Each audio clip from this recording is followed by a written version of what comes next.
안녕하세요. 한류의 신과 해외 반응을 소개하는 한류클래스TV입니다.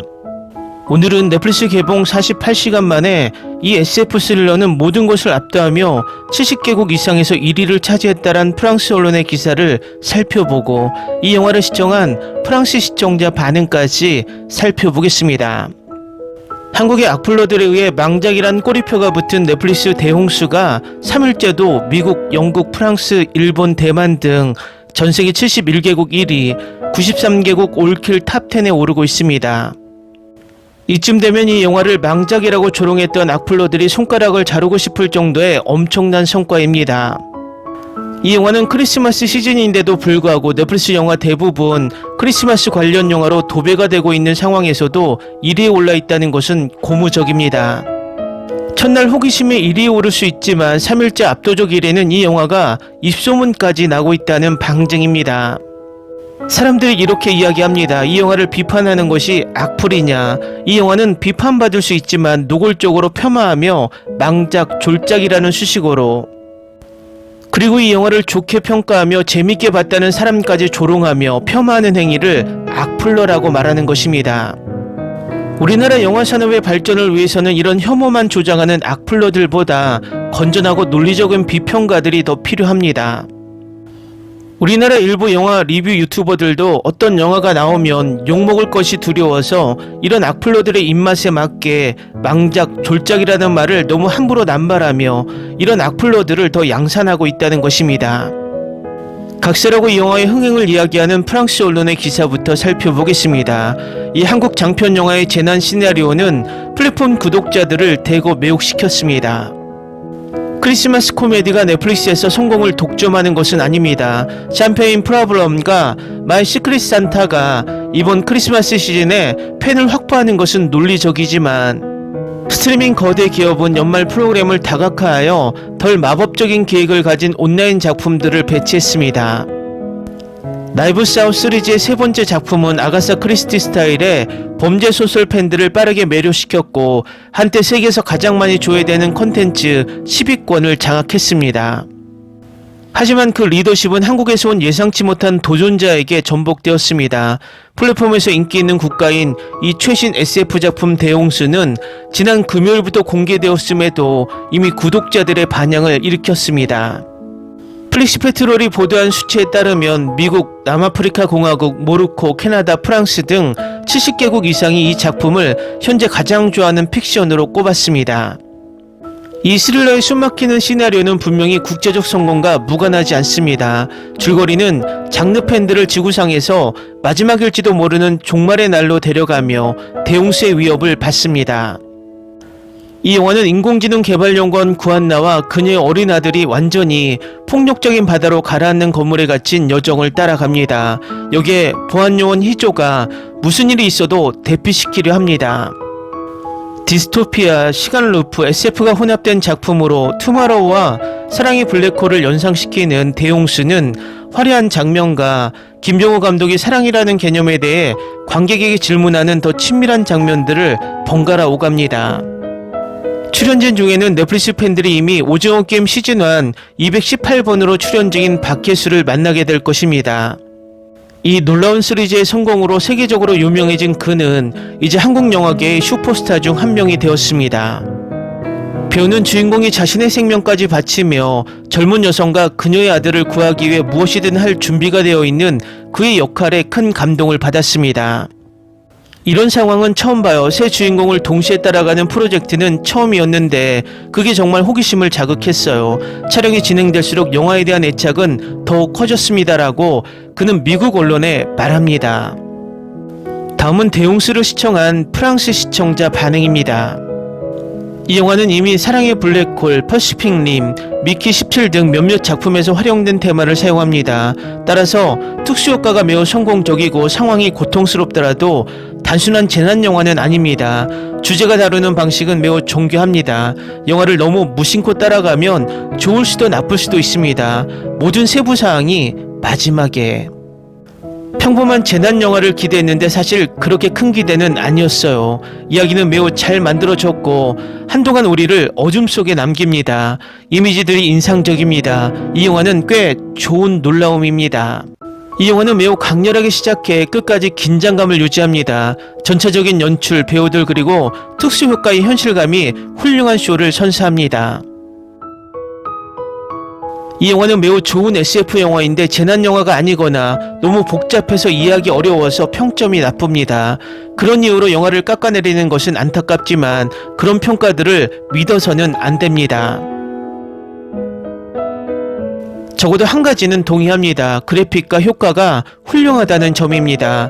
이야기는 독창적이고 잘 전개되어 있습니다. 물론 티셔츠에 오류가 있으며 이야기와 관련된 시뮬레이션 횟수와 관련이 있습니다. 아직 이해하지 못한 분들을 위해 말씀드리자면 2번 보세요. 매우 멋진 연출, 매우 독창적인 대본, 그리고 아름다운 특수효과, 연기가 매우 훌륭하고 반전과 전개에 한순간도 지루하지 않습니다. 1시간 48분 동안 정말 즐거웠어요. 정말 재미있는 경험이었죠.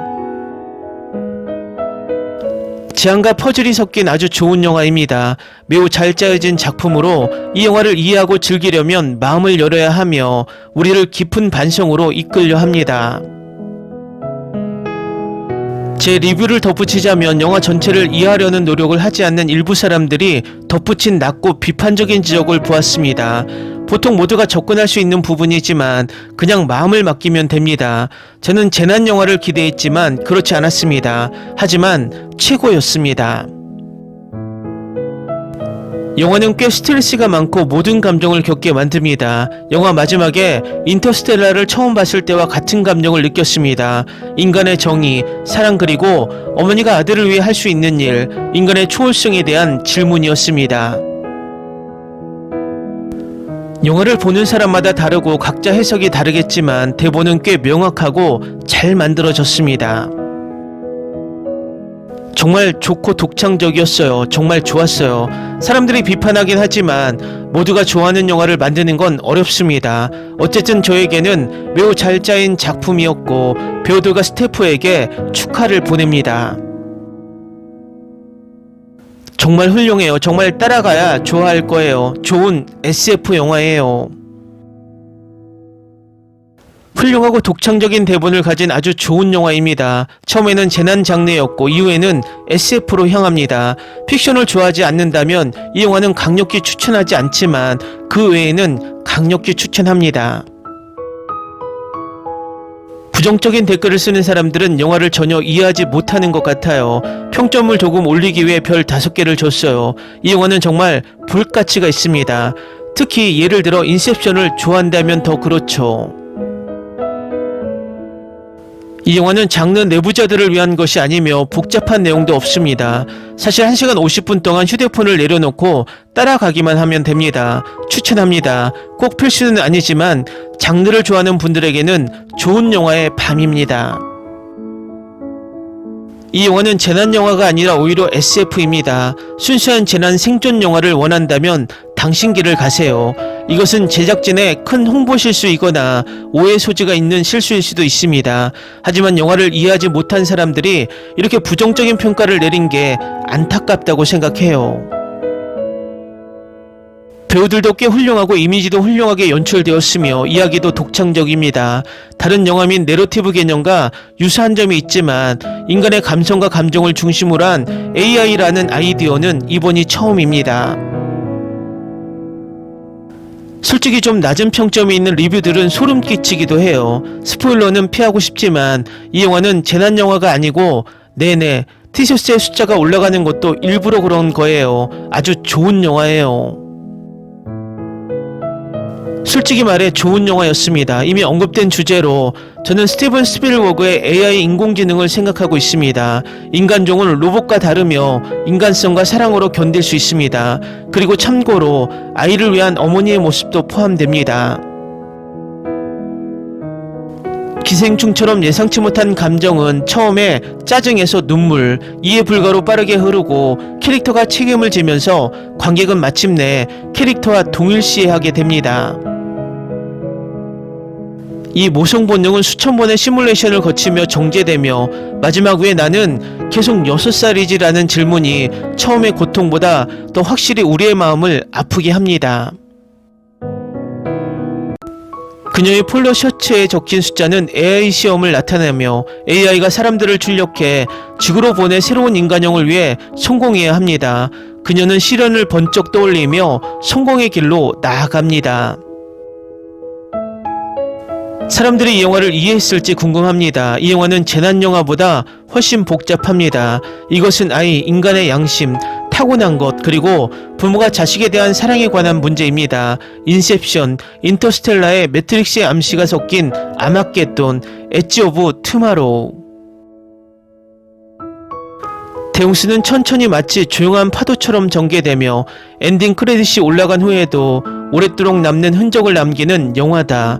너무 많은 것을 알지 못한 채 발견하고 그 신비를 온전히 감상할 수 있는 영화. 훌륭한 영화임은 분명하다. 줄거리를 이해하려면 좀 더 집중해야 하며 모든 사람이 이해할 수 있는 것은 아니다. 여주인공 티셔츠에 표시되는 숫자는 단순히 그녀가 만든 시뮬레이션의 수일 뿐입니다.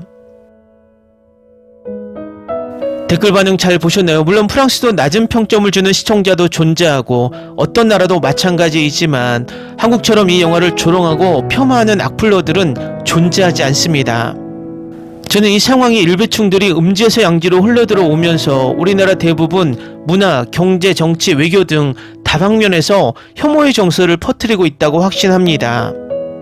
그리고 악플러들과 댓글을 주고받다 보면 거의 90% 이상이 일배충이 맞습니다. 우리 한류를 좀먹고 있는 이런 혐오충 일배충들은 우리 사회에서 퇴출돼야 한다고 생각이 듭니다.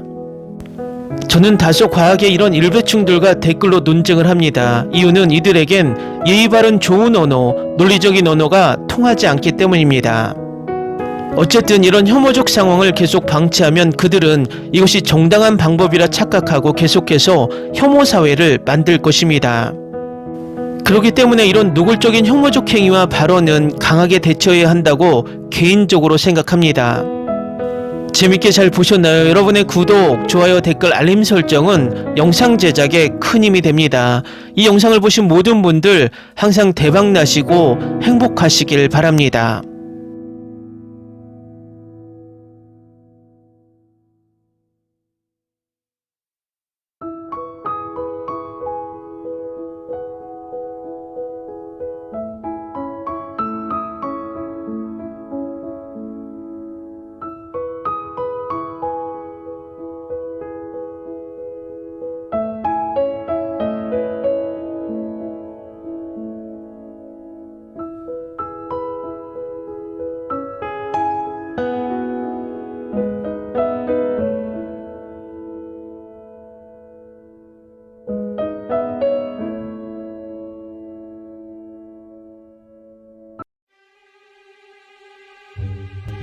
Ni se te ocurra.